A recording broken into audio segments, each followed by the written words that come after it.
बच्चों, कैसे हो आप सब। एक बार फिर से आप सभी का स्वागत है बिहार सरकार के मेरा दूरदर्शन मेरा विद्यालय कार्यक्रम में।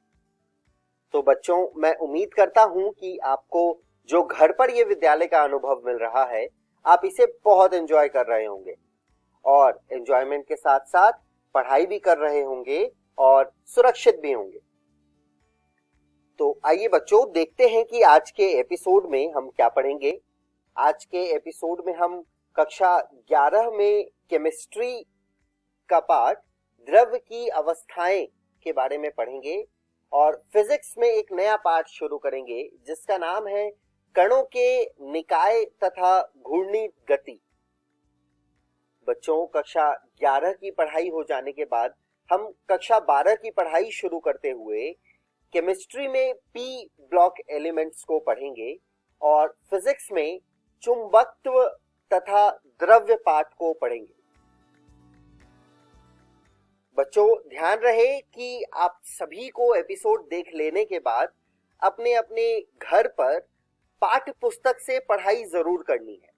अगर आप अपनी किताब से नहीं पढ़ेंगे और किताब में दिए गए सवालों को नहीं बनाएंगे, तब तक सिर्फ ये वीडियो देखने का आपको कोई फायदा नहीं होगा।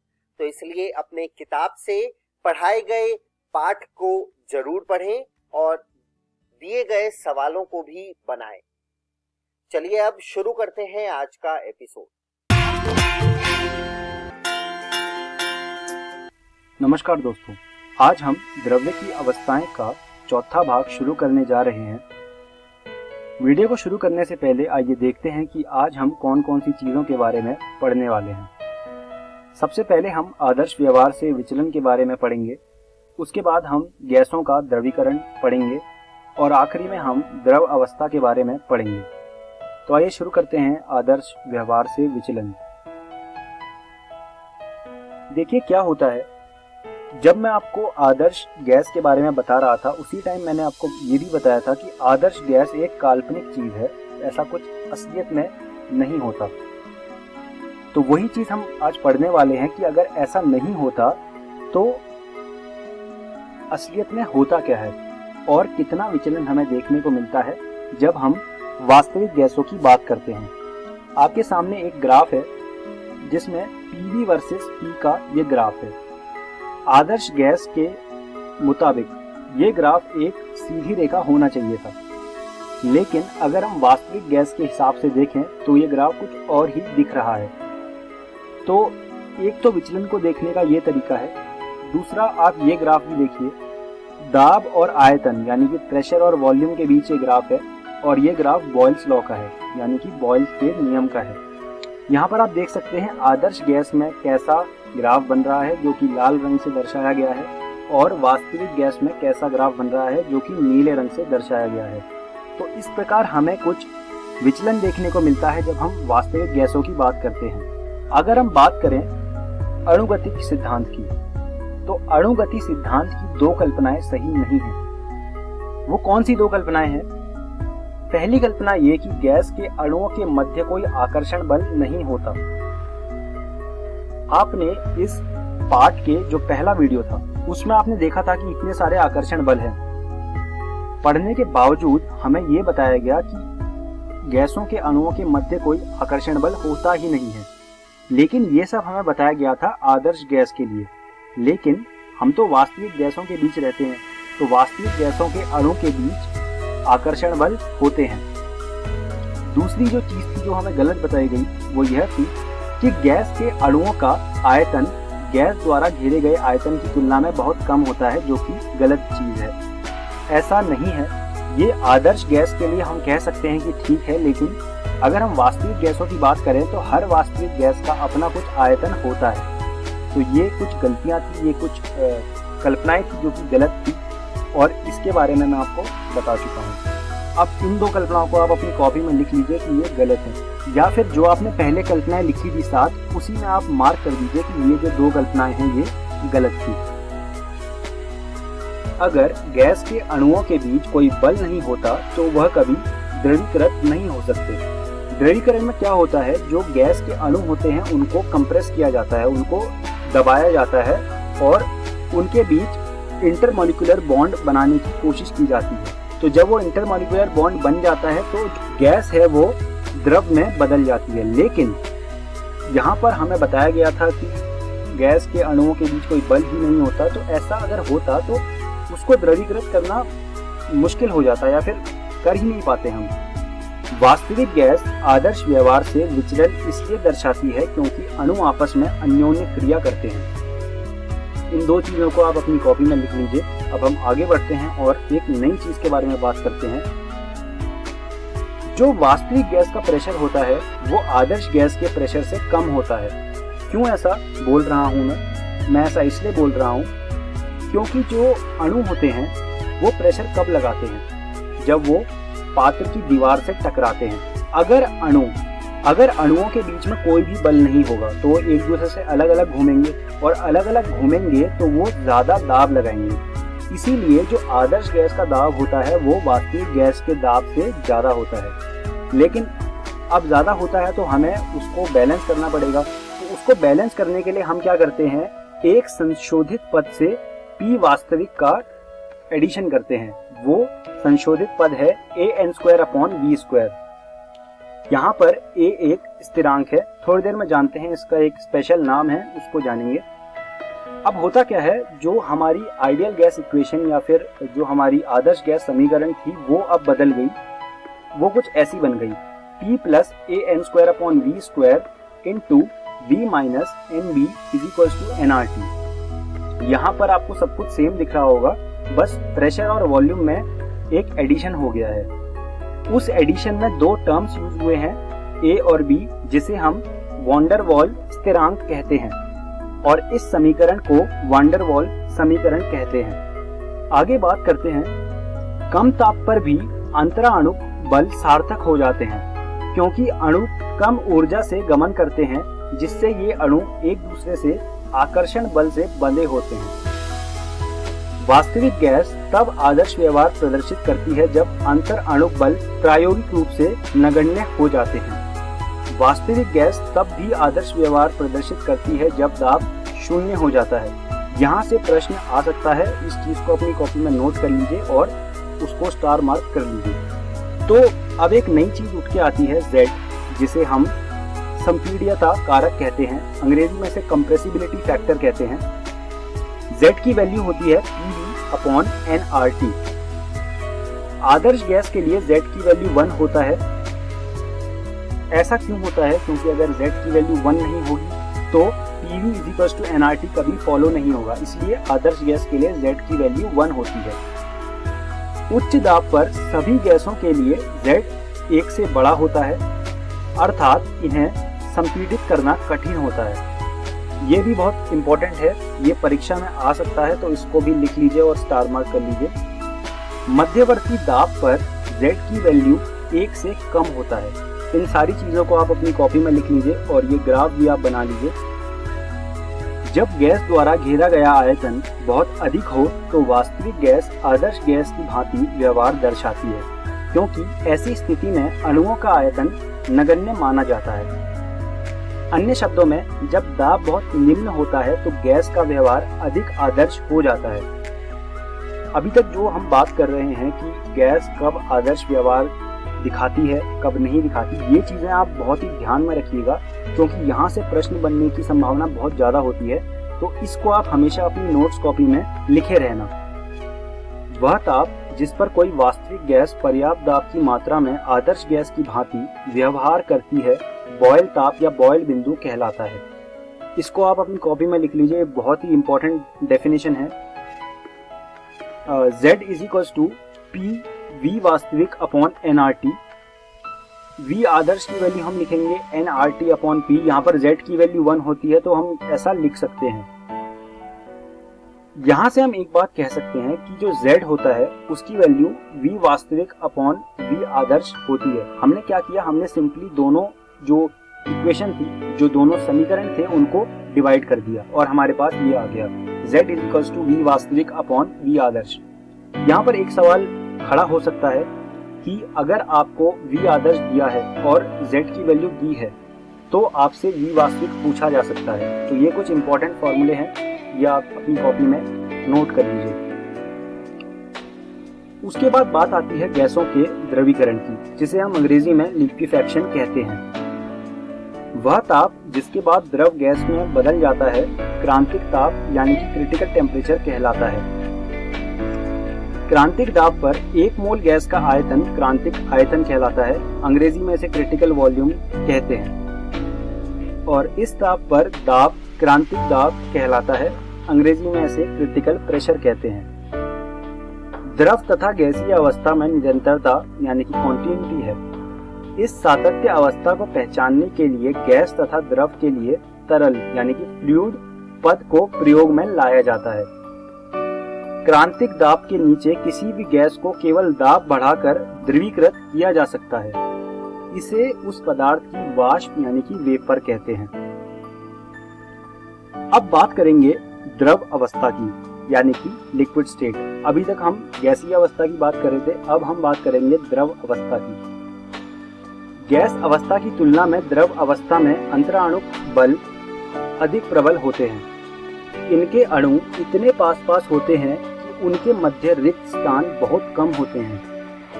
सामान्य परिस्थिति में द्रव अधिक सघन यानी कि डेंसर होते हैं। द्रवों में अणु अंतराणुक आकर्षण बलों द्वारा बंधे रहते हैं, इसलिए द्रवों का आयतन निश्चित होता है। क्योंकि अणु एक दूसरे से पृथक यानी कि सेपरेट नहीं होते, जबकि द्रव के अणु मुक्त रूप से गमन करते रहते हैं, जिससे द्रव प्रवाहित होते हैं। प्रवाहित मतलब फ्लो, द्रव जो होता है वो फ्लो करता है। आपने देखा होगा कि पानी बहता है या फिर कोई भी जो लिक्विड चीज होती है वो बहती है, तो ये वही है। द्रव उसी पात्र की आकृति लेता है जिसमें वह डाला जाता है। आपने देखा होगा जो कोई भी आप लिक्विड उठा लीजिए, पानी उठा लीजिए, तो पानी को अगर आप बाल्टी में डालेंगे तो वो बाल्टी का जो आकार है उसको ले लेगा, बाल्टी का जो आकार है उसको ले लेगा, या फिर आप अगर किसी भी अन्य पात्र में डालेंगे तो वो उस पात्र का आकार ले लेगा। अब बात करते हैं वाष्प दाब की, जिसे अंग्रेजी में वेपर प्रेशर कहा जाता है। अगर आपने द्रव को बाल्टी में रखा हुआ है जो कि आधी भरी हुई है और उस बाल्टी को आपने ऊपर से ढक दिया, अब क्या होगा, जो पानी है वो धीरे धीरे वेपर में कन्वर्ट होता रहेगा, वाटर वेपर में वो कन्वर्ट होता रहेगा। अब होता क्या है, ये जो वाटर वेपर बनती है ये जो पात्र है उसके दीवारों पर प्रेशर लगाती है, दाब लगाती है। उसी दाब को वाष्प दाब कहा जाता है। जब द्रव को खुले पात्र में गर्म किया जाता है तब वह अपनी सतह से वाष्पीकृत होता है। जब द्रव का वाष्प दाब बाहर के दाब के समान हो जाता है तब पूरे द्रव का वाष्पीकरण होने लगता है तथा वाष्प अपने परिवेश से मुक्त रूप से प्रसारित होती है। संपूर्ण द्रव के मुक्त वाष्पीकरण की स्थिति को उबलना यानी कि बॉइलिंग कहते हैं। वह ताप जिस पर किसी द्रव का वाष्प दाब बाहर के दाब के समान हो जाता है, यह उस दाब पर द्रव का क्वथनांक यानी कि बॉइलिंग पॉइंट कहलाता है। उच्च उन्नताश यानी कि अल्टीट्यूड पर वायुमंडलीय दाब कम होता है, अतः समुद्र तल की तुलना में द्रव उच्च उन्नताश पर कम ताप पर उबलता है। अगर आप पहाड़ों में जाएंगे तो ये चीज देखेंगे कि पहाड़ों पर जल कम ताप पर उबलता है, क्योंकि वहां पर अल्टीट्यूड ज्यादा होता है, इस वजह से ये चीज होती है। अतः आपने देखा होगा कि भोजन को पकाने के लिए प्रेशर कुकर का इस्तेमाल किया जाता है। तो ये एक एप्लीकेशन है वेपर प्रेशर का और ये आ सकता है परीक्षा में, इसलिए आप इसको लिख लीजिए। अब बात करते हैं पृष्ठ तनाव की यानी कि सरफेस टेंशन की। देखिए सरफेस टेंशन क्या होता है, अगर आपने कभी मर्क्यूरी यानी कि जो आपका पारा होता है उसको आपने कभी देखा होगा तो एक सतह पर वो पूरा फैल नहीं जाता, वो क्या करता है एक स्फेरिकल शेप ले लेता है, यानी कि एक गोलाकार शेप ले लेता है। और आपने एक और चीज देखी होगी कि कैपिलरी जो होती है, आपने लैब में देखा होगा, लैब में कैपिलरी में अगर आप उसको पानी के अंदर डुबाते हो तो उसमें एक कर्व शेप टाइप का आ जाता है। तो ये क्यों आता है, ये पृष्ठ तनाव यानी कि सरफेस टेंशन के कारण आता है। तो क्या होता है सरफेस टेंशन, द्रव अपनी सतह को न्यूनतम करने का प्रयास करता है। सतह के अणुओं पर नेट बल नीचे की ओर होता है और उनकी ऊर्जा पुंज में उपस्थित अणुओं की ऊर्जा से अधिक होती है। क्योंकि पुंज के अणुओं पर नेट बल नहीं होता, इसलिए द्रवों की प्रवृत्ति सतह पर कम अणु रखने की होती है। यदि पुंज में से अणु सतह पर आकर सतह को बढ़ाया जाए तो आकर्षण बलों को पार करना होगा। इसके लिए ऊर्जा व्यय होती है। किसी द्रव को सतह में एकांक वृद्धि के लिए आवश्यक ऊर्जा को पृष्ठीय ऊर्जा कहते हैं। सतह पर खींची गई एक रेखा को एकांक लंबाई पर लगने वाले लंबवत बल को पृष्ठ तनाव कहते हैं। तो ये सरफेस टेंशन यानी कि पृष्ठ तनाव की पूरी एक्सप्लेनेशन थी। आप इसको अच्छे से समझ लीजिए और अपनी कॉपी में सारे पॉइंट्स को नोट कर लीजिए और ये चित्र जो बने हैं इनको भी अपनी कॉपी में बना लीजिए। अब आगे हम बात करते हैं श्यानता की। यह द्रवों का अभिलाक्षणिक गुण है। द्रव के प्रवाह की अवस्था में जब तरल की परतें एक दूसरे के ऊपर से गुजरती हैं तब उनके मध्य उत्पन्न घर्षण बल के माप को श्यानता कहते हैं। ऐसे प्रवाह जिसमें एक परत दूसरी परत का वेग क्रमशः बढ़ता चला जाता है स्तरीय प्रवाह कहलाती है। इसे अंग्रेजी में लैमिनार फ्लो कहते हैं।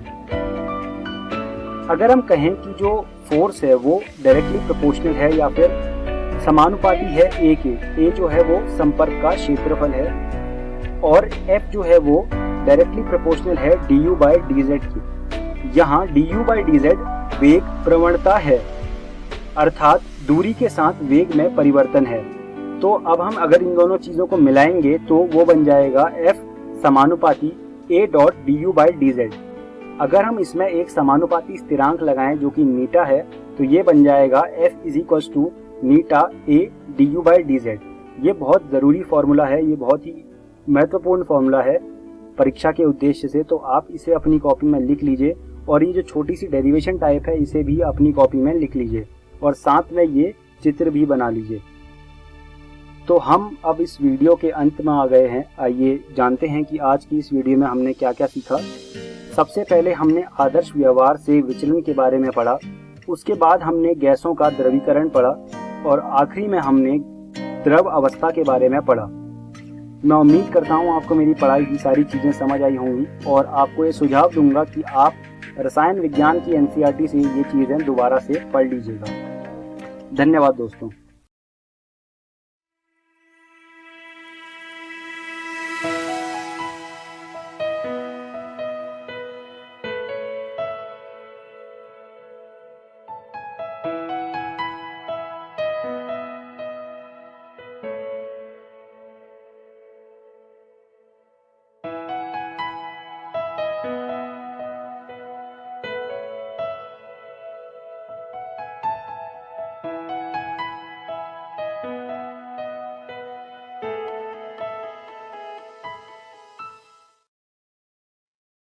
नमस्कार दोस्तों, आज के वीडियो में आपका स्वागत है।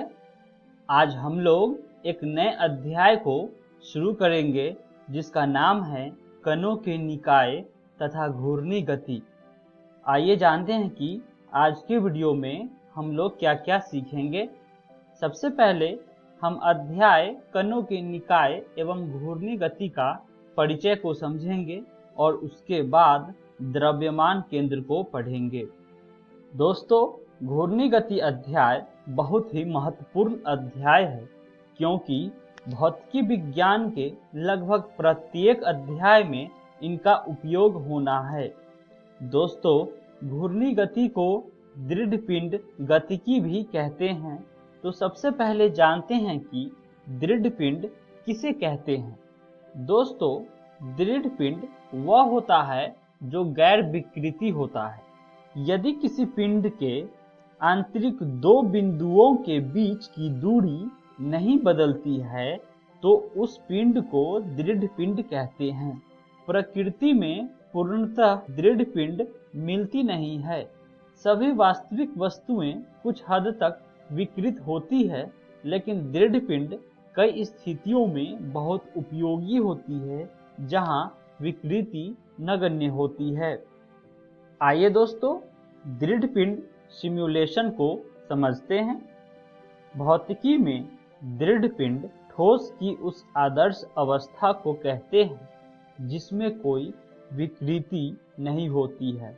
दूसरे शब्दों में इसे कुछ ऐसा भी कहा जा सकता है कि दृढ़ पिंड के किसी दो कणों का मध्य दूरी समय के साथ अचल रहती है, चाहे इस पर कोई भी बाह्य बल क्यों न लगाया जा रहा हो।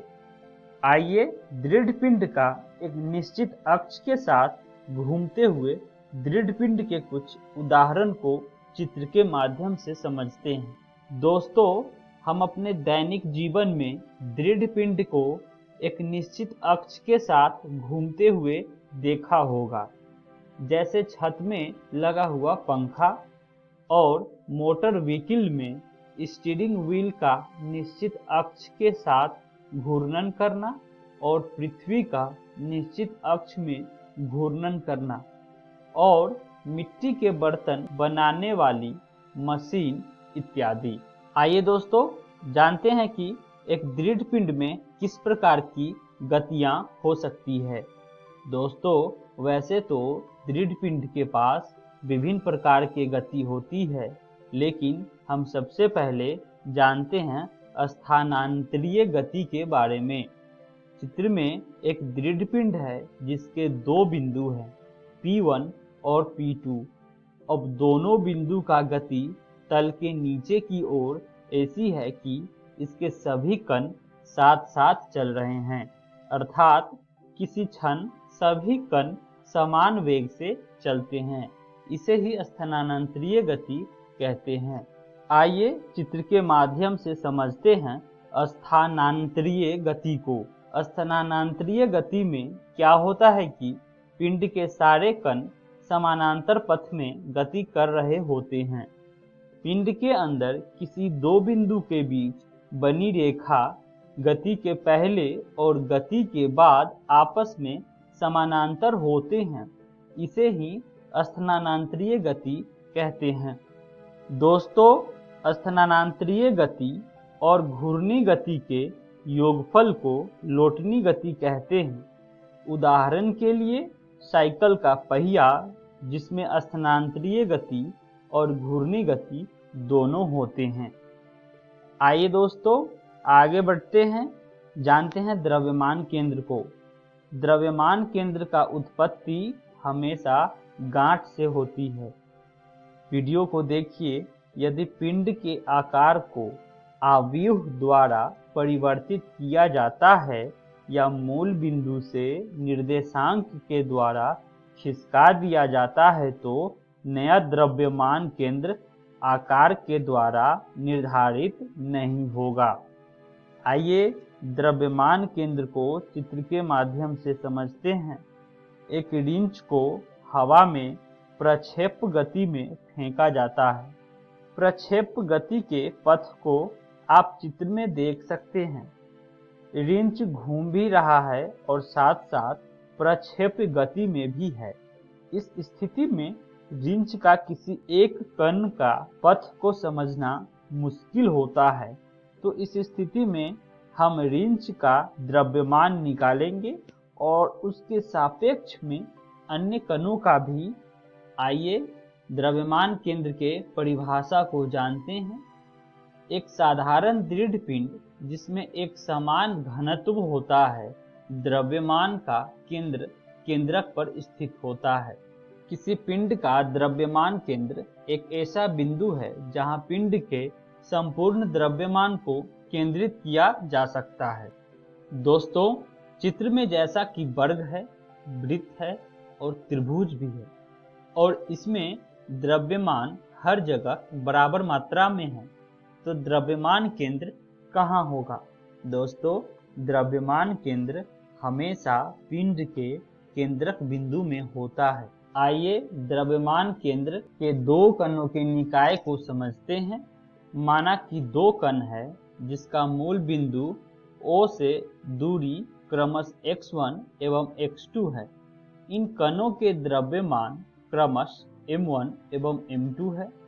इन दो कणों के निकाय का द्रव्यमान केंद्र C बिंदु होगा, जिसका O से दूरी x का मान होगा, जिसे इस समीकरण से मिलेगा x बराबर m1x1 प्लस m2x2 बटे m1 प्लस m2। आप इसे अपनी कॉपी में लिख लें।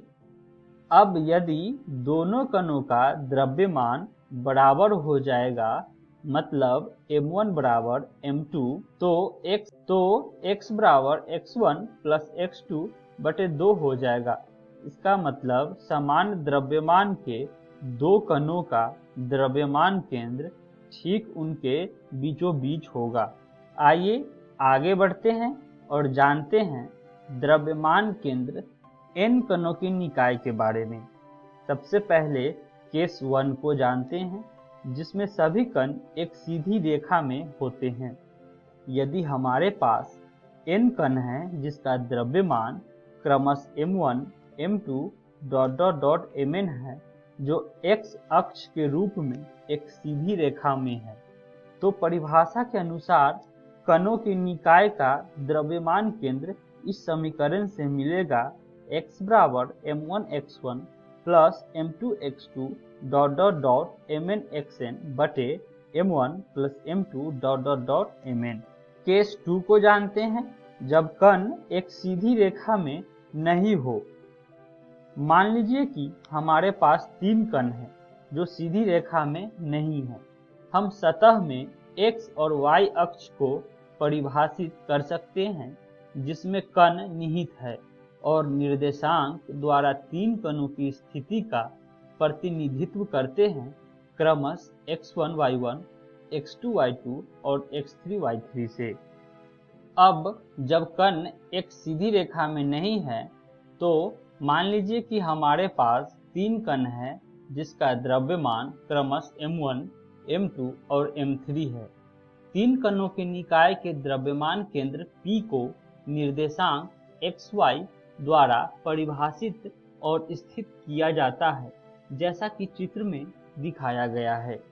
इस प्रकार पहले कण का द्रव्यमान होगा m1x1 plus m2x2 plus m3x3 बटे m1 plus m2 plus m3, या x बराबर सिग्मा mi xi बटे सिग्मा mi। दूसरे कण का द्रव्यमान केंद्र होगा y बराबर m1 y1 plus m2 y2 plus m3 y3 बटे m1 plus m2 plus m3, या y बराबर सिग्मा mi yi बटे सिग्मा mi। अब हम इसे 2D या 3D अंतरिक्ष में n कण प्रणाली के लिए सामान्यीकृत कर सकते हैं, जहां x बराबर m1x1 plus m2x2 plus m3x3 बटे m1 plus m2 plus m3 होगा, या x बराबर सिग्मा mi xi बटे सिग्मा mi। उसी प्रकार y बराबर हो जाएगा सिग्मा mi yi बटे सिग्मा mi, और z बराबर सिग्मा mi zi बटे सिग्मा mi। अब हम लिख सकते हैं कि सिग्मा mi बराबर m यानी सभी द्रव्यमान के योग को बताएगा। अगर सभी द्रव्यमान समान होगा तो इस स्थिति में x बराबर सिग्मा xi बटे n हो जाएगा, और y बराबर सिग्मा yi बटे n होगा, और z बराबर सिग्मा zi बटे n हो जाएगा।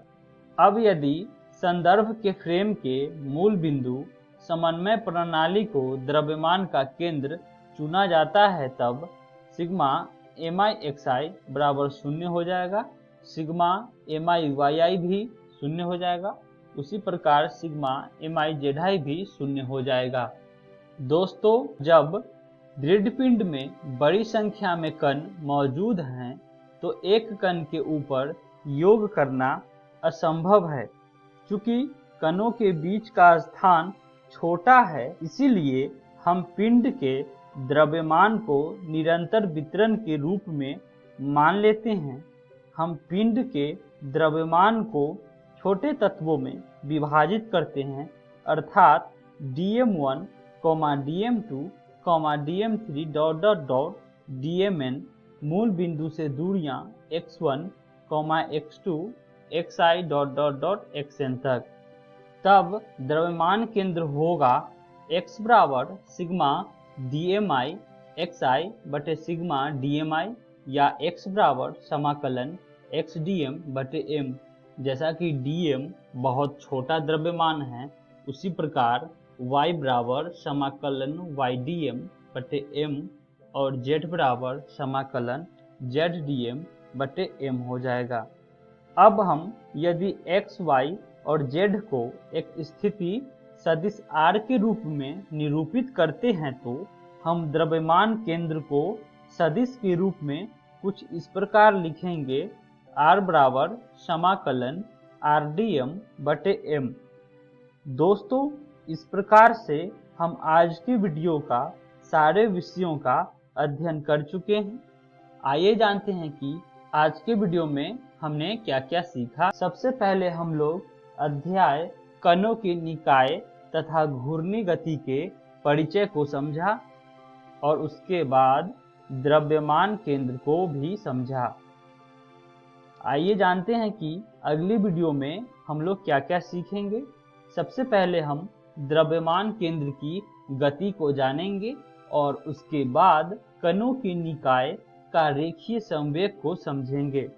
आशा करता हूं कि आप सभी को आज का वीडियो पसंद आया होगा। मिलते हैं अगली वीडियो में, तब तक आप अपनी भौतिकी विज्ञान पुस्तक कक्षा 11 NCERT से विस्तार में अध्ययन करें। धन्यवाद।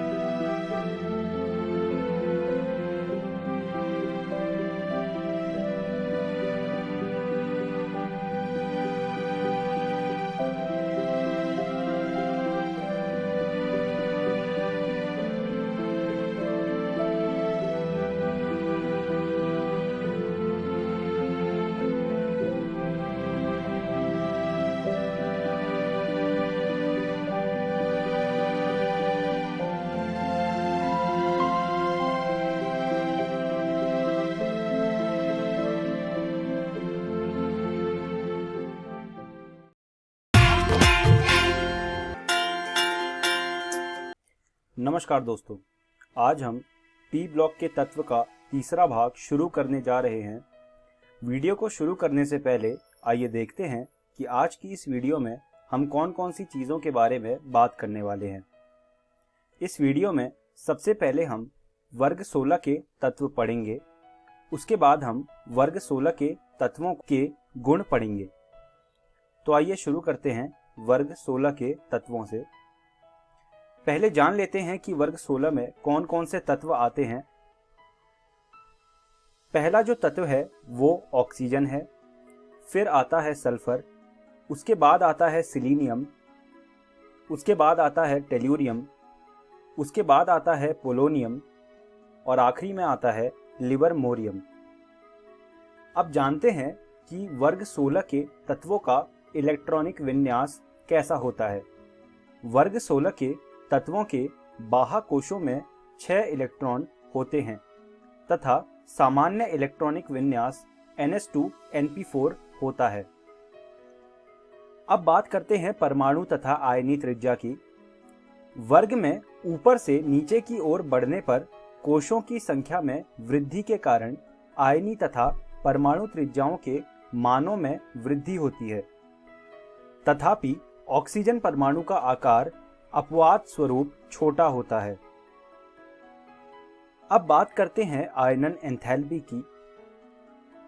वर्ग में नीचे की ओर जाने से आयनन एंथैल्पी घटती है क्योंकि आकार बढ़ता है। इस वर्ग के तत्वों की आयनन एंथैल्पी वर्ग 15 के तत्वों से कम होती है। इसका कारण यह है कि वर्ग 15 के तत्वों में अतिरिक्त स्थायित्व प्राप्त अर्धभरित इलेक्ट्रॉनिक विन्यास के पी कक्षक उपस्थित होते हैं। ये पॉइंट जो है दोनों, ये बहुत ही ज़्यादा महत्वपूर्ण है। यहाँ से परीक्षा में प्रश्न आ सकता है, इसलिए आप इनको स्टार मार्क कर लीजिएगा। अब आगे बढ़ते हैं और बात करते हैं इलेक्ट्रॉन लब्धि एंथैल्पी की। ऑक्सीजन परमाणु की सुसंबद्ध प्रकृति के कारण इसकी इलेक्ट्रॉन लब्धि एंथैल्पी सल्फर की अपेक्षा कम ऋणात्मक होती है। तथापि सल्फर से पोलोनियम तक पुनः इसके मान कम ऋणात्मक होते जाते हैं। तो ये हमने बात करी इलेक्ट्रॉन लब्धि एंथैल्पी की। अब हम आगे बढ़ते हैं और विद्युत ऋणात्मकता की बात करते हैं। फ्लोरीन के बाद ऑक्सीजन की विद्युत ऋणात्मकता का मान सब तत्वों से उच्चतम होता है। वर्ग में परमाणु क्रमांक में वृद्धि के साथ विद्युत ऋणात्मकता में कमी होती जाती है। इससे यह प्रदर्शित होता है कि ऑक्सीजन से पोलोनियम तक धात्विक लक्षणों में वृद्धि होती है। अब हम बात करेंगे भौतिक गुणों की। ऑक्सीजन तथा सल्फर अधातु, सिलीनियम तथा टेल्यूरियम उपधातु हैं, जबकि पोलोनियम एक धातु है। पोलोनियम रेडियोधर्मी होता है तथा अल्प आयु है। मतलब अगर आप पोलोनियम को एक जगह पे रख दोगे तो वो कुछ निश्चित समय के बाद वो खत्म हो जाएगा। वर्ग के नीचे की ओर बढ़ने पर परमाणु क्रमांक में वृद्धि के साथ गलनांक तथा क्वथनांक में वृद्धि होती है। अब बात करते हैं रासायनिक गुणों की। हम इसको दोबारा से दो भागों में बांटेंगे। पहला भाग होगा ऑक्सीकरण अवस्थाएं तथा रासायनिक क्रियाशीलता और दूसरा भाग होगा ऑक्सीजन का असामान्य व्यवहार। तो आइए शुरू करते हैं ऑक्सीकरण अवस्थाएं तथा रासायनिक क्रियाशीलता से। -2 ऑक्सीकरण अवस्था का स्थायित्व वर्ग में नीचे की ओर घटता है। पोलोनियम कतिपय ही -2 ऑक्सीकरण अवस्था प्रदर्शित करता है। ऑक्सीजन की उच्च विद्युत ऋणात्मकता होने के कारण OF2 को छोड़कर, जिसमें इसकी ऑक्सीकरण अवस्था +2 है, यह केवल -2 ऋणात्मक ऑक्सीकरण अवस्था दर्शाता है। सल्फर, सिलीनियम और टेल्यूरियम सामान्यतः ऑक्सीजन के साथ यौगिकों में +4 ऑक्सीकरण अवस्था तथा फ्लोरीन के साथ यौगिकों में +6 ऑक्सीकरण अवस्था दर्शाते हैं। वर्ग में नीचे की ओर बढ़ने पर +6 ऑक्सीकरण अवस्था का स्थायित्व घटता है और +4 ऑक्सीकरण अवस्था का स्थायित्व बढ़ता है। तो ये हमने बात करी ऑक्सीकरण अवस्थाओं की। अब हम आगे बढ़ते हैं और बात करते हैं ऑक्सीजन के असामान्य व्यवहार की। द्वितीय आवृत्त में उपस्थित पी ब्लॉक के अन्य सदस्यों की भांति ऑक्सीजन का असामान्य व्यवहार इसके छोटे आकार तथा उच्च विद्युत ऋणात्मकता के कारण होता है। छोटे आकार तथा उच्च विद्युत ऋणात्मकता के प्रभावों का एक विशिष्ट उदाहरण जल में प्रबल हाइड्रोजन बंध की उपस्थिति है, जो कि H2S में नहीं पाया जाता है। अब हम बात करेंगे हाइड्रोजन के प्रति क्रियाशीलता की। वर्ग 16 के सभी तत्व H2E प्रकार के हाइड्राइड बनाते हैं। इनका अम्लीय गुण H2O से H2TE तक बढ़ता है। हाइड्राइड के तापीय स्थायित्व में भी H2O से लेकर H2PO तक कमी होती है। अब हम बात करते हैं ऑक्सीजन के प्रति क्रियाशीलता की। ये सभी तत्व EO2 तथा EO3 प्रकार के ऑक्साइड बनाते हैं। डाइऑक्साइड का अपचायक गुण SeO2 से TeO2 तक कम होता जाता है। अब हम बात करेंगे हैलोजन के प्रति क्रियाशीलता की। इस वर्ग के तत्व EX6, EX4 तथा EX2 प्रकार के हैलाइड बनाते हैं। हैलाइड का स्थायित्व घटने का क्रम निम्नलिखित है। सबसे ज्यादा F नेगेटिव स्थायी होता है, फिर Cl-, फिर Br- और फिर I-। अब हम इस वीडियो के अंत में आ गए हैं, तो आइए जानते हैं कि आज की इस वीडियो में हमने क्या सीखा। सबसे पहले हमने वर्ग 16 के तत्वों के बारे में पढ़ा। उसके बाद हमने वर्ग 16 के तत्वों के गुण पढ़े। मैं उम्मीद करता हूं आपको मेरी पढ़ाई हुई सारी चीज़ें समझ आई होंगी और आपको यह सुझाव देता हूं कि आप ये सारी चीज़ें रसायन विज्ञान की NCERT से जाके दोबारा से पढ़िएगा। अगली वीडियो में हम वर्ग 16 के यौगिकों के बारे में पढ़ेंगे। धन्यवाद दोस्तों।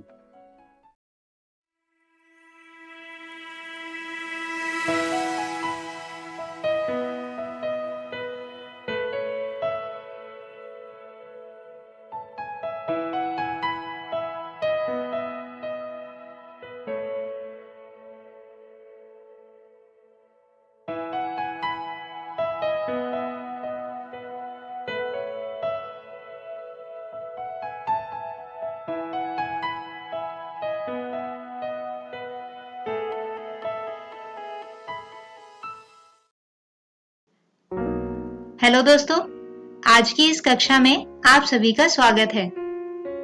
दोस्तों, आज की इस कक्षा में हम अध्याय चुंबकत्व एवं द्रव्य का दूसरा भाग समझेंगे। इस भाग में हम समझेंगे चुंबकत्व एवं गाउस नियम तथा भूचुंबकत्व को। तो आइए शुरू करते हैं पहले विषय चुंबकत्व एवं गाउस नियम के साथ। दोस्तों, हमने अपने पहले अध्याय में देखा था कि जब किसी आवेश Q को किसी गॉसियन सतह द्वारा बंद किया जाता है तो उस सतह से गुजरने वाले फ्लक्स को लिखा जाता है E.ds बराबर Q/ε0, जिसे स्थिर वैद्युतिकी में गाउस का नियम कहते हैं। अब हम इस आवेश के स्थान पर किसी एकल ध्रुव जैसे उत्तरी ध्रुव या दक्षिणी ध्रुव को नहीं रख सकते, क्योंकि किसी भी चुंबक के एकल ध्रुवों का अस्तित्व नहीं होता है। यानी कि एक चुंबक सदैव द्विध्रुव के जैसे ही रहती है। अब आप यहाँ इस चित्र में देख सकते हैं कि बंद गाउसीय सतह से क्षेत्र रेखाओं की जितनी संख्या बाहर आती है उतनी ही इसके अंदर प्रवेश भी करती है। इस बात की इस तथ्य से संगति बैठती है कि सतह द्वारा परिवेष्टित कुल आवेश का परिमाण शून्य है, या फिर ये कह सकते हैं कि कुल चुंबकीय ध्रुव शक्ति यहाँ पर शून्य के बराबर है। और क्योंकि अंदर आने वाली और बाहर जाने वाली रेखाएं बराबर हैं, इसलिए कुल फ्लक्स यहाँ पर शून्य होगा, अर्थात B.ds बराबर शून्य। इसे चुंबकत्व में गाउस नियम कहा जाता है। अर्थात इस नियम के अनुसार किसी भी बंद सतह से गुजरने वाला कुल चुंबकीय फ्लक्स हमेशा शून्य होता है। दोस्तों, हमने पिछले भाग में किसी चुंबक के दैशिक गुण की चर्चा की थी, जिससे पृथ्वी के चुंबकीय क्षेत्र के अस्तित्व के बारे में पता चलता है। लेकिन यहाँ एक प्रश्न यह भी उठता है कि पृथ्वी के चुंबकीय क्षेत्र का कारण क्या है। तो दोस्तों, पृथ्वी के चुंबकीय क्षेत्र का कारण बहुत स्पष्ट नहीं है। प्रारंभ में यह सोचा गया कि पृथ्वी का चुंबकीय क्षेत्र इसके अंदर बहुत गहराई में रखे एक विशाल चुंबक के कारण है, जो लगभग पृथ्वी के घूर्णन अक्ष के अनुदिश रखा है। परंतु यह सरलीकृत चित्र निश्चित रूप से सही नहीं है।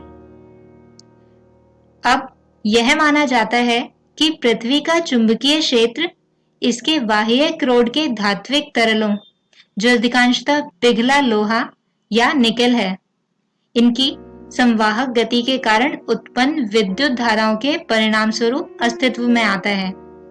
और इस प्रभाव को दोस्तों कहा जाता है डायनेमो प्रभाव। दोस्तों, पृथ्वी की चुंबकीय क्षेत्र रेखाएं पृथ्वी के केंद्र पर रखे चुंबकीय द्विध्रुव के जैसे ही होती हैं।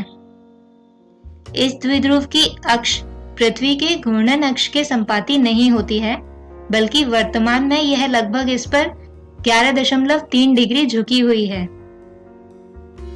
यहाँ आप इस चित्र में देख भी सकते हैं कि पृथ्वी का भौगोलिक अक्ष कुछ इस प्रकार है, जबकि इसका चुंबकीय अक्ष इससे 11.3 डिग्री पर झुका होता है। दोस्तों, वह ध्रुव जो पृथ्वी के भौगोलिक उत्तरी ध्रुव के निकट है, उसे उत्तरी चुंबकीय ध्रुव कहा जाता है। ठीक इसी प्रकार पृथ्वी के भौगोलिक दक्षिण ध्रुव के निकट स्थित ध्रुव दक्षिणी चुंबकीय ध्रुव कहलाता है। आइए अब जानते हैं भूचुंबकत्व से जुड़ी कुछ राशियां, जिन्हें चुंबकीय राशियां कहा जाता है। तो दोस्तों, वह भौतिक राशियां जो पृथ्वी का कुल चुंबकीय क्षेत्र प्राप्त करने के लिए ज्ञात की जाती हैं, वह चुंबकीय राशियां कहलाती हैं।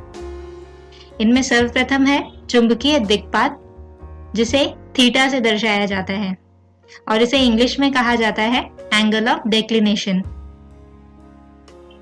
तो दोस्तों, यह यथार्थ भौगोलिक उत्तर एवं चुंबकीय सुई द्वारा इंगित उत्तर के बीच बनने वाला कोण होता है। यहाँ आप इस चित्र में देख सकते हैं कि पृथ्वी के भौगोलिक अक्ष और चुंबकीय अक्ष के बीच एक कोण होता है जिसे यहाँ थीटा से दर्शाया गया है। और क्योंकि चुंबकीय सुई सदैव चुंबकीय उत्तर दिशा की ओर इंगित करता है, इसलिए चुंबकीय सुई और भौगोलिक अक्ष के बीच में भी एक कोण बनता है जिसे चुंबकीय दिक्पात यानी एंगल ऑफ डिक्लिनेशन कहते हैं। इसी प्रकार एक और राशि भी होती है जिसे नमन कोण कहा जाता है। पृथ्वी के कुल चुंबकीय क्षेत्र और पृथ्वी की क्षैतिज सतह के बीच बनने वाला कोण नमन कोण या आनति कहलाता है। आइए अब जानते हैं पृथ्वी के चुंबकत्व का क्षैतिज घटक क्या होता है। दोस्तों, यहाँ इस चित्र में एडी पृथ्वी के चुंबकीय क्षेत्र का ऊर्ध्वाधर घटक है, जबकि AB क्षैतिज घटक। इसके अतिरिक्त A, B', C', D पृथ्वी का वह तल है जो भौगोलिक अक्ष से गुजरता है, जबकि A, B, C, D चुंबकीय अक्ष से गुजरने वाला ही तल है। मान लीजिए पृथ्वी पर किसी बिंदु A पर चुंबकीय क्षेत्र की दिशा AP है, जो क्षैतिज घटक से डेल्टा कोण बनाती है।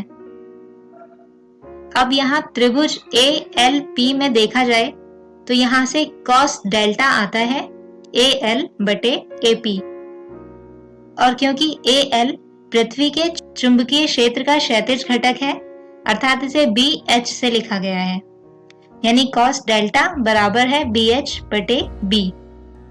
दोस्तों, यहाँ से BH आता है B cos डेल्टा। ठीक इसी प्रकार इसी त्रिभुज से sin डेल्टा का मान निकालें तो वह होगा AM बटे AP, यानी पृथ्वी के चुंबकीय क्षेत्र का ऊर्ध्वाधर घटक अर्थात BV बटे B। और दोस्तों, यहाँ से BV आता है B sin डेल्टा। अब दोस्तों, इन दोनों ही समीकरणों के वर्ग करने तथा इन्हें जोड़ने पर आता है BH की घात 2 जमा BV की घात 2 बराबर B की घात 2 ब्रैकेट cos डेल्टा की घात 2 जमा sin डेल्टा की घात 2। और क्योंकि cos डेल्टा की घात 2 जमा sin डेल्टा की घात 2 बराबर होगा 1 के, इसलिए B आता है अंडर रूट BH की घात 2 जमा BV की घात 2।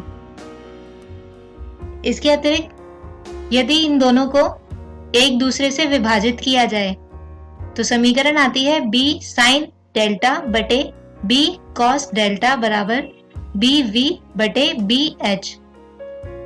और क्योंकि दोस्तों sin डेल्टा बटे cos डेल्टा tan डेल्टा के बराबर होता है, तो यहाँ से tan डेल्टा का मान आता है BV बटे BH।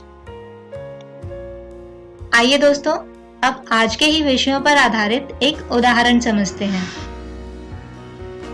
एक स्थान पर पृथ्वी के चुंबकीय क्षेत्र का ऊर्ध्वाधर घटक क्षैतिज घटक के अंडर रूट 3 गुना है। इस स्थान पर नमन कोण यानी डेल्टा का मान क्या होगा? तो दोस्तों, जैसा कि हमें प्रश्न में दिया गया है कि पृथ्वी के चुंबकीय क्षेत्र का ऊर्ध्वाधर घटक यानी BV बराबर है अंडर रूट 3 BH यानी पृथ्वी के चुंबकीय क्षेत्र के क्षैतिज घटक के।